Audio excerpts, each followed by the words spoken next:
Next up, time to choose our hero and villain of the week. Who should be the target of our probation and who should be the subject of probation? Who deserves a fuss and who deserves less truss? Hannah.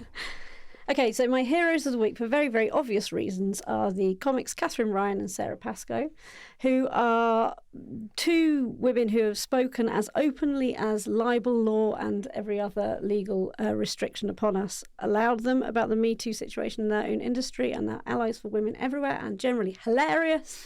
And so good for them, and thank you for being there. Hurrah. My villain of the week is everybody, from the politicians down to the keyboard warriors, moaning about the 20-mile-an-hour speed limit coming in Wales. So they've made it sound like the entire country of Wales is going to have a 20-mile-an-hour speed that you can't possibly travel from, like, Prestatyn to somewhere without going at 20 miles an hour. Obviously, that's nonsense. The policy is just that in towns and villages, built up busy areas where there's high protest, where there's already a 30-mile-an-hour speed limit, just bring it down to 20, because we know that if you hit someone or a child, particularly at 20, they're very unlikely to die, and if you hit them at 30, they'll be seriously injured or potentially die.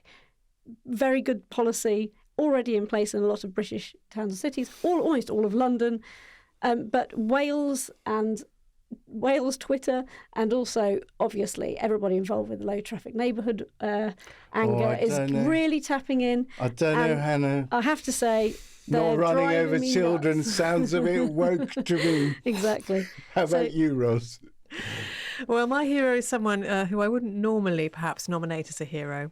Dehenna Davison, who was the Levelling Up Minister until today, the 30-year-old Tory MP. Stuff, yeah, because she stood down because her chronic migraine is making it impossible, she says, for her to continue to work in the role. And I really feel for her, because chronic migraine is the worst. I've suffered from it a lot. It is terrible. It does things to you that people who don't have migraine can't even imagine.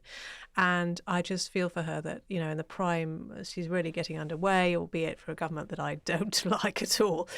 She has been struck down in this way. So praise to her for being honest about it. Yeah. And being frank.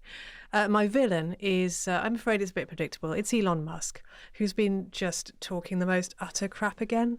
Yesterday, he said the Soros Foundation wants nothing less than the destruction of Western civilization. Oh, for God's sake. I mean, I declare an interest. Was it before or after he expressed his full-throated support for Russell Brand?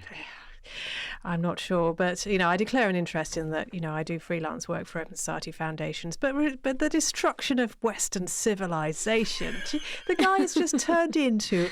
He was a troll before, but now he is more of a troll than he ever was. It's like owning Twitter has turned him into the biggest troll you can imagine.